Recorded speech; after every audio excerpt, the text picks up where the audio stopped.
இந்த காணொலியை பார்க்க வந்த எல்லாருக்குமே ஒரு பெரிய வணக்கங்கள். இன்னைக்கு தெலுங்குல ரீசெண்டா ரிலீஸ் ஆயிருக்கக்கூடிய ஒரு சஸ்பென்ஸ் த்ரில்லர் படமான கலிங்கா அப்படின்ற ஒரு படத்தை பத்தி தான் இந்த வீடியோல நம்ம பார்க்க போறோம். ஸோ வீடியோக்குள்ள போறதுக்கு முன்னாடி நம்ம சேனலுக்கு இப்பதான் நீங்க புதுசா வந்திருக்கீங்க, இல்லை இன்னும் சப்ஸ்கிரைப் பண்ணாம பார்த்துக்கிட்டு இருக்கீங்க அப்படின்னா மறந்துடாம அந்த ரெட் கலர் சப்ஸ்கிரைப் பட்டன் அழுத்திட்டு இந்த வீடியோ கண்டினியூ பண்ணுங்க. இந்த படத்தோட ஸ்டார்டிங்ஸ்லயே பாத்தீங்கன்னா புராண கதைகள்ல இருந்து ஆரம்பிக்கிறாங்க. கடவுள் விஷ்ணு கோவப்பட்டார் அப்படின்னா அவரை யாராலையுமே தடுக்க முடியாது அப்படின்ன மாதிரி இருக்கும். கடவுளுக்கு இடையே நடக்கிற போட்டியில கடவுள் விஷ்ணுவோட மறு அவதாரத்தை பார்த்துட்டாங்க. பாதி மிருக உருவத்திலயோ பாதி மனித உருவத்திலயோ இருக்க அந்த உருவத்தை யாராலையுமே அடக்க முடியல. ஏன் மற்ற கடவுள்களால கூட அவரை கட்டுப்படுத்த முடியல அப்படின்ற மாதிரி இருக்கும். இதனால அவரோட சக்தி பாத்தீங்கன்னா அடக்க முடியாதுதான் இருக்கு. அந்த சமயத்துலதான் பெண் கடவுளான பத்ரகாளி இருக்காங்க இல்லையா, அவங்க ஒரு புது தோற்றத்துல இவரை கட்டுப்படுத்தணும் அப்படின்ற மாதிரி தோன்ற ஆரம்பிக்கிறாங்க. அந்த தோற்றத்தோட பேர் தான் பிரத்யங்கிர மாதா. இது மூலமா அவரை பாத்தீங்கன்னா சமாதானப்படுத்துறாங்க. இவங்களோட சிலையை நிறைய மக்கள் வழிபட்டுக்கிட்டு இருக்காங்க அப்படின்ற மாதிரி இருக்கும். அதே மாதிரி ஒரு சிலையை வழிபட்டுக்கிட்டு இருக்க, அதாவது பிரத்யங்கி மாதாவை வழிபட்டுக்கிட்டு இருக்க ஒரு வில்லேஜை பத்தி தான் நாம இப்ப பார்க்க போறோம் அப்படின்ற மாதிரி வாய்ஸ் ஓவர்ல கட் பண்ணி 1922 காமிக்கிறாங்க. ஒரு ராஜாவை நமக்கு காமிக்கிறாங்க. கையில ஒரு குதிரை, இன்னொரு சைடு ஒரு பொட்டி அப்படின்ற மாதிரி எடுத்துக்கிட்டு தன்னந்தனியா காட்டுக்குள்ள நடந்து போய்கிட்டே இருக்கு. இவர் இப்படி போறதுக்கான காரணம் என்ன அப்படின்றத விவரிக்க ஆரம்பிக்கிறாங்க. கட் பண்ணா கொஞ்ச நாளைக்கு முன்னாடி நடந்த சம்பவம். ஒரு விவசாயி பார்த்தீங்கன்னா வேலை எல்லாத்தையும் முடிச்சுட்டு வீட்டுக்கு போறாரு. காது கேட்காத தன்னோட மனைவி கிட்ட பேசிக்கிட்டே இருக்கும்போது அவங்க என்ன யோசிப்பாங்கன்னு தெரியாது, யாரும் கூப்பிடுற மாதிரி இருக்கு அப்படின்ற மாதிரி வெளியே போறாங்க. இவருக்கு ஒன்றும் புரியல, எனக்கு கேட்காத விஷயம் அவளுக்கு எப்படி கேட்டிருக்கு அப்படின்ற மாதிரி வெளியே வந்து பார்க்கும்போது அவங்க மனித உடல்களை, அதாவது உடல் பாகங்களை சாப்பிட்டுக்கிட்டு இருக்காங்க. மறண்டு ஓடி போறாரு.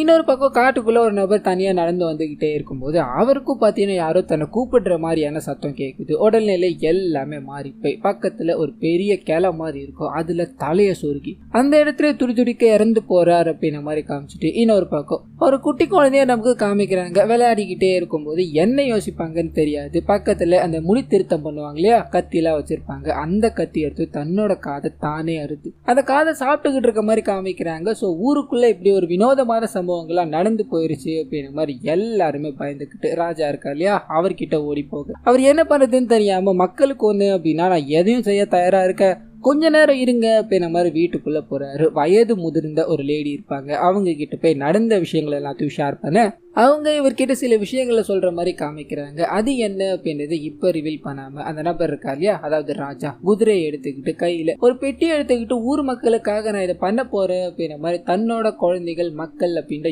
எல்லாரையும் விட்டுட்டு போய்கிட்டே இருக்க மாதிரி காமிக்கிறாங்க. சோ அப்ப காட்டுக்குள்ள போன நபர் ரெண்டாவதா திரும்பி வரவே இல்லை அப்படின்ற மாதிரி இருக்கும். கட் பண்ணி பிரசன்ட்ல காமிக்கிறாங்க. அந்த ஊர்ல பாத்தீங்கன்னா ஒரு வினோதமான வழக்கம் இருக்கும். இவங்களோட கிராமமே பாத்தீங்கன்னா காடுகள் நிறைஞ்சதா இருக்கும். காட்டு பகுதியில யாருமே போகக்கூடாது அப்படின்னு மாதிரி இருக்கும். அதாவது கிராம எல்லையை நோக்கி பாத்தீங்கன்னா பெரிய கொம்புகள் எல்லாத்தையும் வச்சிருப்பாங்க. மஞ்சத்தூள் முதற்கொண்டு சாமிக்கு தேவையான எல்லா பொருட்களையும், நிறைய கயிறுகள் முதற்கொண்டு எல்லாத்தையுமே பண்ணி வச்சிருப்பாங்க. சோ இந்த எல்லை கோட்டை தாண்டி யாருமே போக கூடாது அப்படின்ற மாதிரி இருக்கும். ஊருக்குள்ள யாராவது இறந்து போனாங்க அப்படின்னா அவங்க எல்லாத்தையுமே கொண்டு வந்து இந்த கோட்டை தாண்டி 2 நிமிஷம் தான் டைம், அதுக்குள்ள அங்க வச்சுட்டு திரும்பி பார்க்காம போய்கிட்டே இருப்பாங்க. சோ இப்பயும் இதே மாதிரி ஒரு நிகழ்வு தான் நடக்குது. சோ இவங்க வச்சுட்டு போற பணத்தை ஏதோ ஒரு வினோதமான மிருகம் பாத்தீங்கன்னா தூக்கிட்டு போற மாதிரி காமிக்கிறாங்க.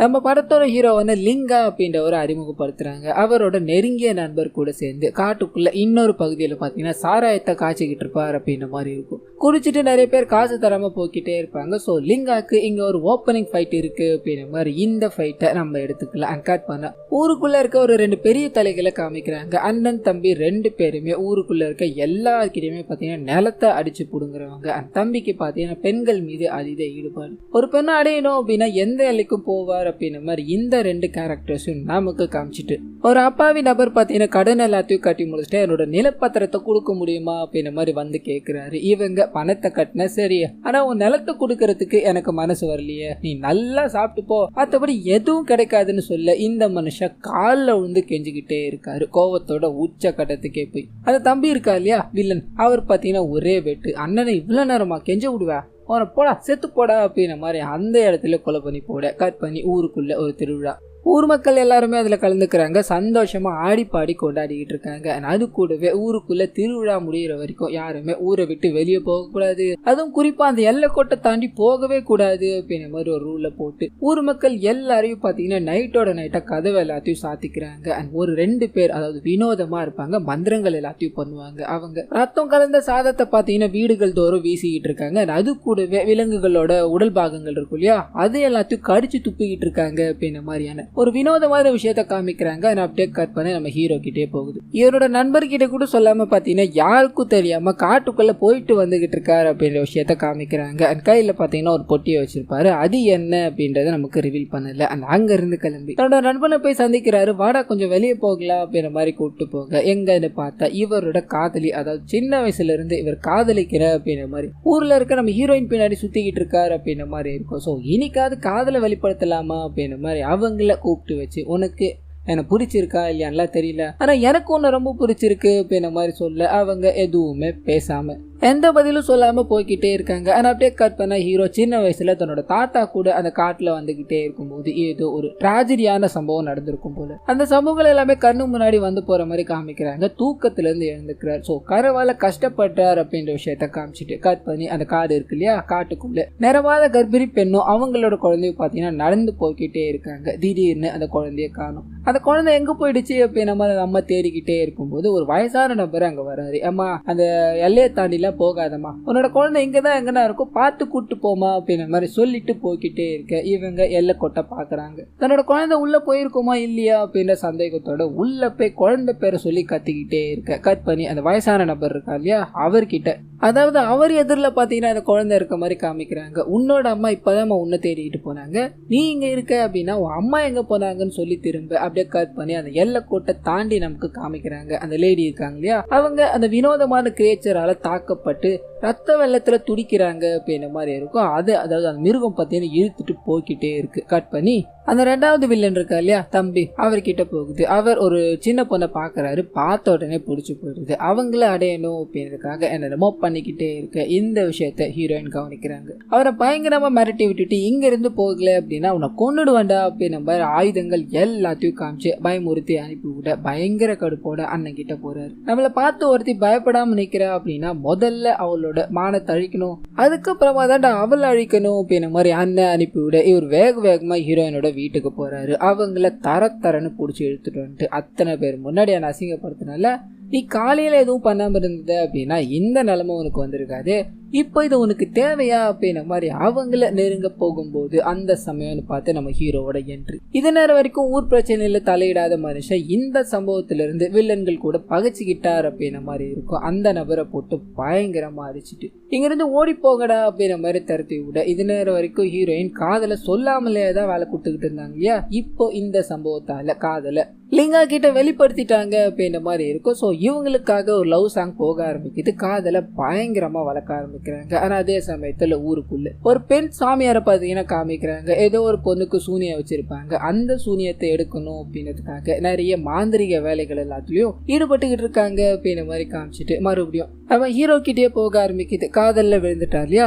இதை அடுத்த கட்டத்துக்கு கொண்டு போகணும் அப்படின்றதுக்காக ஹீரோயினோட வீட்டுல போய் பொண்ணு கேட்க அவர் ஒரே வார்த்தையா ஒரு குடிகார பயலுக்கும் சாராய காசுறவனுக்கு என் பொண்ணை கொடுக்க முடியாது, ஒழுங்கு மருதியா இடத்த காலி பண்ணுன்னு சொல்ல ஹீரோ பார்த்தீங்கன்னா போக மறுக்கிறாரு. ஏன்னா 2 பேரும் காதலிக்கிறாங்க இல்லையா, இதனால மாமனார் கிட்ட நிறைய விஷயங்களை பேசி பாக்குறாரு. இதோட முடிவுல உனக்குன்னு எந்த சொத்துமே கிடையாது, ஒரு நிலம் இருக்கிறவனுக்கு தான் ஏன் பொண்ணு கொடுக்கறதா நான் இருக்க அப்படின்ற மாதிரி இவரோட மாமனார் வாயில இருந்து வர, எனக்கும் தான் நிலம் இருக்கு, அந்த நிலத்தை நான் கொண்டு வந்தா உங்களோட பொண்ணை கொடுப்பீங்களான்னு கேட்க, நிலமா அந்த பெரிய மனுஷன் வீட்டில் தானே வச்சிருக்க, அந்த மனுஷன் நீ காசே திருப்பி கட்டினாலும் நிலம் பத்திரத்தை யாருக்குமே தரமாட்டான், அப்படி இருக்கும்போது நீ எப்படிடா வாங்கிட்டு வருவேன்னு கேட்க இவர் ஒரே வார்த்தை, என்னோட நிலத்தை நான் மூட்டை எடுத்துட்டு வந்தேன் அப்படின்னா உங்களோட பொண்ணை தருவீங்களா மாட்டீங்களா, அதுக்கு மட்டும் வாக்கு கொடுங்கன்னு சொல்ல இவர் யோசிக்கிறாரு. சரின்னு தலையாட்டாரு. இதனால நம்ம ஹீரோவும் ஊர் பெரிய மனுஷன் கிட்ட போய் அந்த இடத்த வாங்கிட்டு வந்துடலாம் அப்படின்ற மாதிரி முடிவு இல்லை. ஆளுங்க எல்லாரையும் திரட்ட ஆரம்பிக்கிறாரு. அது கூட இருக்க எல்லாருமே அவன் ரொம்ப மோசமானவன், நம்ம கேட்கிற நிலத்தை அவன் கொடுக்கவே மாட்டான், இதுக்கு முன்னாடி நிறைய பேர் இந்த மாதிரி மாட்டி முடிச்சுக்கிட்டு இருக்காங்க,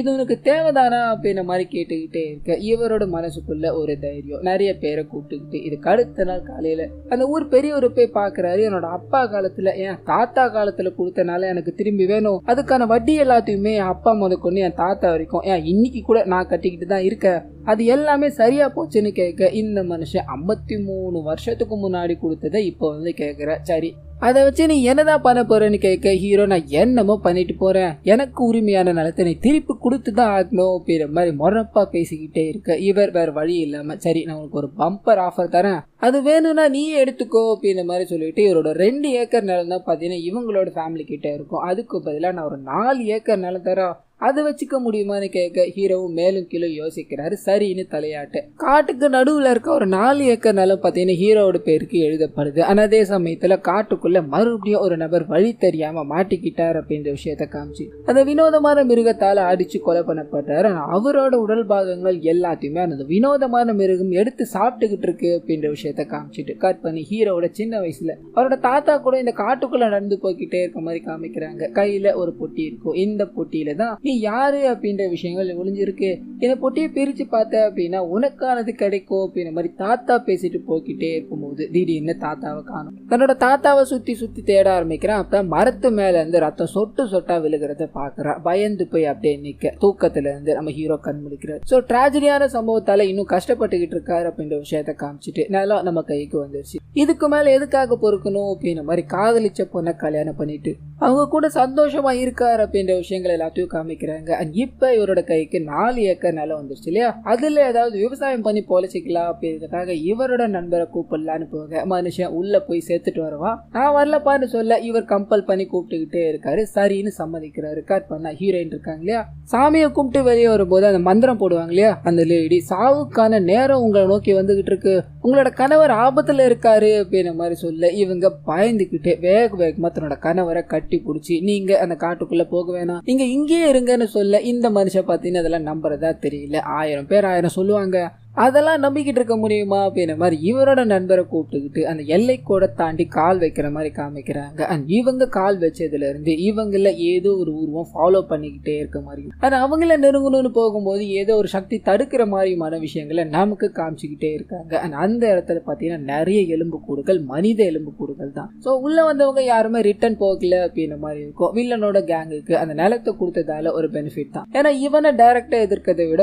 மூளையை வச்சு பயன்படுத்தணும் அப்படின்ற மாதிரி தான் இந்த நிலத்தை கொடுத்திருப்பாங்க. எப்படியும் உள்ள போயிட்டு வெளியே வர மாட்டான், நமக்கு தானே பெனிஃபிட் அப்படின்ற மாதிரி அவர் இறந்த செய்தி வரட்டும் அப்படின்ற மாதிரி காத்துக்கிட்டே இருக்கு. நம்ம ஹீரோட ஃபேமிலி பாத்தீங்கன்னா ஒரு மாதிரி பயத்துல இருக்காங்க. காட்டுக்குள்ள போனாங்க இல்லையா, அவங்க கிட்ட போகுது. முதல் வேலையா அந்த 4 ஏக்கர் இடம் எங்க இருக்கு அப்படின்ற மாதிரி அளந்துட்டுறாங்க.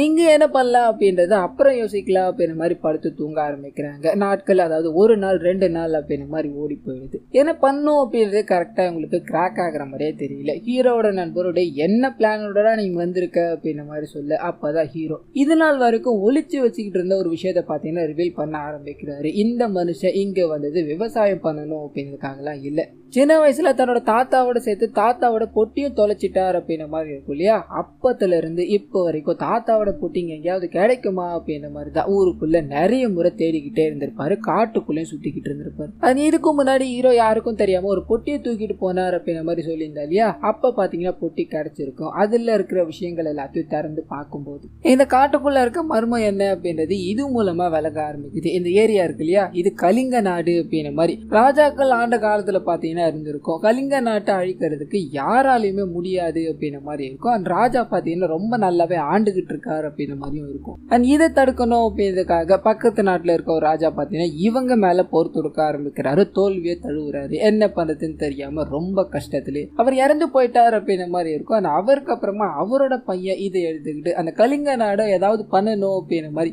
சரியான நேரம் பார்த்து தானும் போர் தொடுக்க ஆரம்பிக்கிறார். ஆனா இவரும் தோல்வியை தழுவுனதால என்ன பண்றதுன்னு தெரியாம இதுக்கு ஒரு மனிதனுக்கு அப்பாற்பட்ட சக்தி தேவைப்படுது அப்படின்ற மாதிரி சாத்தான் கிட்ட போய், அதாவது சாத்தான வழிபட்ட ஒரு சக்தியை பார்த்தீங்கன்னா அடைய ஆரம்பிக்கிறாரு. இந்த சக்தியோட சாத்தானோட துணையோட அந்த கலிங்க நாடு இருக்கு இல்லையா, அதை வென்றுட்டாங்க அப்படின்ற மாதிரி இருக்கும். அண்ட் கலிங்க நாட்டுல இருக்க பொன் பொருள் எல்லாத்தையுமே அந்த சாத்தானோட உதவியோட அடைஞ்சிட்டாங்க அப்படின்ற மாதிரி இருக்கும். சாத்தான இவங்க உதவிக்கு கூப்பிட்டாங்க இல்லையா, இதனால போக போக அந்த சாத்தானோட உண்மையான முகம் தெரிய ஆரம்பிக்குது. ஊர்ல இருக்க எல்லாரையும் வேட்டையாட ஆரம்பிக்குது. அரசரும் பாத்தீங்கன்னா படுத்த படுக்கை ஆயிட்டாரு. இது எல்லாத்துக்குமே என்ன காரணம் அப்படின்றது புரியாம இவரோட மனைவி, அதாவது இந்த அரசரோட மனைவி மனைவியான சகுந்தலா அப்படின்றவங்க பாத்தீங்கன்னா ஒரு மகரிஷி கிட்ட போகிற மாதிரி காமிக்கிறாங்க. அந்த மகரிஷியும் நேர்மையான முறையில நீங்க அந்த நாட்டை வென்றிருந்தீங்க அப்படின்னா எந்த பிரச்சனையுமே வந்திருக்காது, நீங்க அசுர சக்தியை உதவிக்கு கூப்பிட்டதாலதான் இந்த நிலைமை, இதுல இருந்து உங்களை யாராலையுமே காப்பாற்ற முடியாதுன்னு சொல்ல சகுந்தலா தேவி மக்களுக்காகவாச்சும் இதை பண்ணிதாகணும், ஏதாவது வழி இருந்தா சொல்லுங்க அப்படின்னு நம்ம ரிக்வெஸ்ட் பண்ணி கேட்கறதால அந்த மனுஷன் பாத்தீங்கன்னா ஊரை சுத்தி அதாவது எல்லையை சுத்தி பந்திர மாந்திரிகங்களான கயிறுகள் எல்லாத்தையும் காட்டுங்க. இப்போ அதாவது பிரசன்ட்ல ஊர் மக்கள் ஃபாலோ பண்ணிக்கிட்டு இருக்காங்க இல்லையா, அந்த எல்லா விஷயத்தையும் அப்ப நீங்க பண்ணி ஆகணும் அப்படின்ற மாதிரி சகுந்தலா தேவி கிட்ட சொல்லிட்டு அண்ட் கடைசியா அந்த கலிங்க நாட்டை வென்றதுல இருந்து பொன் பொருள் அப்படின்ற எல்லாமே கிடைச்சிருக்கும் இல்லையா, அது எல்லாத்தையுமே எடுத்துக்கிட்டு காட்டோட நடு பகுதிக்குள்ள போய் உங்களோட வம்சத்தை சேர்ந்த ஒருத்தர் தன்னோட உயிரை சாக்ரிஃபைஸ் பண்ணிக்கணும், அப்படி பண்ணா மட்டும்தான் அந்த சாத்தான் கிட்ட இருந்து நீங்களும் உங்களோட மக்களும் காப்பாற்றப்படுவீங்க, இதுக்கு வேற வழியே கிடையாதுன்னு சொல்ல சகுந்தலா தேவி யோசிக்கிறாங்க. ஏன்னா வம்சாவழியில வர ஒருத்தர் தன்னோட உயிரை சாக்ரிஃபைஸ் பண்ணணும் அப்படின்றது ஈஸியான விஷயம் இல்லை இல்லையா, இதனால யார் இதை பண்ணுவாங்க அப்படின்ற மாதிரி மனசு ஒடிஞ்சு போய் படுக்கிறாங்க. அப்ப படுத்தவங்க தான் வயது முதிர்ந்ததுக்கு அப்புறம் காமிக்கிறாங்க. ஊர் மக்கள் எல்லாருமே பாத்தீங்கன்னா சஸ்பீசியஸான முறையில அவங்களோட உடல் பாகங்களை அவங்களே சாப்பிட்டுக்கிட்டு இருக்காங்க, அடிச்சுக்கிட்டு இறந்து போய் கிடக்குறாங்க அப்படின்ற மாதிரி ராஜாக்கு ஸ்டார்டிங் சீன்ல தகவல் வந்திருக்கும் இல்லையா. அப்ப ஒரு வயசான நபர் அவர் வந்து பார்த்திருப்பாரு, அப்ப பார்த்தது இந்த சகுந்தலாவை தான். சோ இவங்க மூலமா இது பண்ணாதான் இதுல இருந்து வெளியே வர முடியும் அப்படின்ற மாதிரி இவருக்கு ஒரு சொல்யூஷன் கிடைக்குது. அதனாலதான் கையில அந்த கலிங்க நாட்டுல இருந்து வேண்ட எல்லா பொருட்களையும் எடுத்துக்கிட்டு குதிரையோட அந்த காட்டுக்குள்ள போய் தன்னோட உயிரை அர்ப்பணிச்சுக்கிட்டார் அப்படின்ற மாதிரி இருக்கும். அண்ட் போற வழியில நடந்த இந்த எல்லா விஷயங்களையும் பார்த்தீங்கன்னா டைரியில் எழுதி வச்சிருப்பாரு. ஸோ அதை தான் இவங்களுக்கு கிடைச்சி இப்போ அந்த தங்கத்தை தேடி வந்திருக்காங்க அப்படின்ற விஷயம் தெரிய ஆரம்பிக்குது. அண்ட் இதை கேட்ட ஹீரோட நண்பரும் டேய் ஒண்ணுமே தெரியாம சாராயம் காசிக்கிட்டு இருக்கான்னு நினைச்சேன், ஆனா என்னடா இவ்வளோ பெரிய பிளானை போட்டிருக்க, இங்க கண்டிப்பா அந்த புதையல் இருக்குமாடா, உள்ள என்னடா பயங்கர இருட்டா இருக்கு அப்படின்ற ஒரு குகை இருக்கும், அந்த குகையை நோக்கி போய்கிட்டே இருக்கு, நிறைய வினோதமான சத்தங்கள் கேட்க ஆரம்பிக்குது. இவங்க இதை பெருசா பொருட்படுத்துற மாதிரி தெரியல, மேலும் மேலும் உள் நோக்கி போய்கிட்டே இருக்கும்போது ஒரு ரகசிய அறை மாதிரி ஒண்ணு தோண ஆரம்பிக்குது. அங்க அது ராஜாக்கள் காலத்துல பயன்படுத்தப்பட்ட கத்தி, ராஜாக்கள் பயன்படுத்தின அந்த உடைமைகள்லாம் இருக்கு இல்லையா, அது எல்லாத்தோடையும் அந்த பொக்கிஷங்கள் எல்லாமே அங்க இருக்கு. ஸோ இவங்க கஷ்டப்பட்டு இவ்வளவு தூரம் உள்ள வந்தது இதுக்காகத்தான் அப்படின்ற மாதிரி புரிஞ்சுக்கிட்டு அது எல்லாத்தையும் தொட்டுக்கிட்டு பார்த்துக்கிட்டே இருக்கும்போது வில்லன் கேங்கோட தம்பி இருக்காரு, அவர் பார்த்தீங்கன்னா அங்க என்டர் ஆகுறாரு. நீ உள்ள போய் 2 நாள்ல நீ செத்து போன செய்தி வரும்னு எதிர்பார்த்துக்கிட்டே இருந்த, வரல, சரி நானே கொண்டுட்டு வந்துடலாம் அப்படின்ற மாதிரி உன்னை ஃபாலோ பண்ணிட்டு இங்க வந்தா, இவ்வளோ பெரிய வேலை பார்த்துக்கிட்டு இருக்கீங்களா அப்படின்ற மாதிரி அந்த புதையில இவர் எடுக்கலான்னு போக எங்க ஒரு பயங்கரமான சண்டை பார்த்தீங்கன்னா ஏற்பட ஆரம்பிக்குது. இதோட முடிவில் அதாவது இவங்க சண்டை போட்டுக்கிட்டே இருக்கும்போது அந்த கிரியேச்சர் இருக்கு இல்லையா, அதாவது அந்த சாத்தான், அது உள்ள என்ட்ராக ஆரம்பிக்குது. அங்க இருக்கிற எல்லாரையும் அடிச்சு பயங்கரமான முறையில கொலை பண்ணிட்டு அவங்களோட உடல் பாகங்களை சாப்பிட்டுக்கிட்டே இருக்கும்போது ஹீரோவோட நண்பர் இதுல மாட்டிக்கிறாரு. என்ன பண்றதுன்னு தெரியாம ஹீரோவும் தத்தளிச்சுக்கிட்டே இருக்கும்போது அந்த சமயம்னு பார்த்து இந்த சைடு அதாவது ஊருக்குள்ள அந்த மாந்திரிகம் பண்ணிக்கிட்டு இருக்க லேடி இருக்காங்க இல்லையா, அவங்க தன்னால முடிஞ்ச மந்திரங்கள் எல்லாத்தையும் போட்டுக்கிட்டு இருக்காங்க. இது மூலமா இவங்க வழிபட்டுக்கிட்டு இருக்க இவங்களோட கடவுளோட அருள் இவங்களுக்கு கிடைச்சிருச்சு, அதாவது ஆபத்துல உதவுவாங்க, எந்த எல்லைக்கும் போய் உதவுவாங்க அப்படின்ற மாதிரி ஸ்டார்டிங்லயே ஒரு கதை மாதிரியான ஒரு விஷயத்த சொல்லியிருப்பாங்களே, அந்த கடவுள் இவங்களுக்கு உதவுற மாதிரி காமிக்கிறாங்க. ஸோ அங்க இருக்கிற வாளால நம்ம ஹீரோ அந்த சாத்தான ஒரே வெட்டுறாரு, அந்த சாத்தான் அந்த இடத்துல உடல் கருகி இறந்து போயிடுச்சு அப்படின்ற விஷயத்த காமிச்சு நம்ம ஹீரோவும் அவரோட நண்பரும் பார்த்தீங்கன்னா அங்க இருக்கிற தங்க புதையல் எல்லாத்தையுமே அவங்களோட ஊருக்கு எடுத்துட்டு போகிற மாதிரி காமிக்கிறாங்க. கட் பண்ணா 2 பேருமே அதாவது 2 பேரோட ஃபேமிலியும் பயங்கர பணக்காரங்கள் ஆயிட்டாங்க. அண்ட் ஃபேமிலியில இருக்க எல்லாருக்குமே நீங்க எப்படிடா அந்த காட்டுக்குள்ள போய் உயிரோட வந்தீங்க அப்படின்ற ஒரு டவுட், அதுக்கான பதில கொடுக்க ஆரம்பிக்கிறாங்க. அந்த மந்திரம் போடுற லேடி இருக்காங்க இல்லையா, உங்களோட புருஷனுக்கு ஆபத்து இருக்கு அப்படின்ற மாதிரி ஹீரோயின் கிட்ட சொல்லியிருப்பாங்களே, 2 மந்திரங்கள் நிறைஞ்ச தாயத்தை பார்த்தீங்கன்னா கொடுத்துருப்பாங்க. ஸோ அதனாலதான் அந்த கிரியேச்சரால இவங்க உள்ள போனது இவங்கள கொல்ல முடியல. சோ சாத்தான் பிரியில இருந்து தப்பிச்சு இவங்க கோடீஸ்வரங்கள் ஆயிட்டாங்க அப்படின்ற விஷயத்த காமிச்சு அப்படியே கட் பண்ணி சில வருஷம் கழிச்சு அந்த ஊர்ல காமிக்கிறாங்க. ஒரு நபர் படுத்து தூங்கிக்கிட்டே இருக்கும்போது அந்த சாத்தானோட மூச்சு காத்து பார்த்தீங்கன்னா இவரோட உடம்புக்குள்ள போகிற மாதிரி காமிக்கிறாங்க. உடல் ஒரு மாதிரி துடிச்சுக்கிட்டே இருக்கும்போது மந்திரவாதி பெண் இருக்காங்களே அவங்க இதை வந்து கட்டுப்படுத்துறாங்க. ஸோ ஊருக்குள்ள வராம இவங்க தான் பாதுகாத்துக்கிட்டு இருக்காங்க அப்படின்ற மாதிரி விஷயத்த காமிச்சு அப்படியே அந்த குகை இருக்கு இல்லையா, சாத்தான் அழிக்கப்பட்டது, அந்த குகைக்கு போறாங்க. எந்த இடத்துல அந்த சாத்தான் அழிக்கப்பட்டதோ அதே இடத்துல மறுபடியும் அந்த சாத்தான் உருவாகிற மாதிரி காமிக்கிறாங்க. ஸோ இது அதாவது இந்த சாபம் இதோட முடிய போறது இல்லை, இது கண்டினியூ ஆகிக்கிட்டே தான் இருக்கும் அப்படின்ற மாதிரி காமிச்சிட்டு சாத்தான் முடிக்கிற அதே சமயத்துல கடவுளும் கண்பிடிக்கிற மாதிரி காமிச்சு இந்த படத்தை இதோட முடிக்கிறாங்க. ஸோ கண்டிப்பா இந்த படமும் என்னோட வாய்ஸ் வரும் உங்களுக்கு பிடிச்சிருக்கோம் அப்படின்ற மாதிரி நம்புறேன். இந்த வீடியோல ஏதாவது நிறை குறைகள் இருந்தது அப்படின்னா அதை மறந்துடாம கமெண்ட்ஸ்ல பதிவிடுங்க.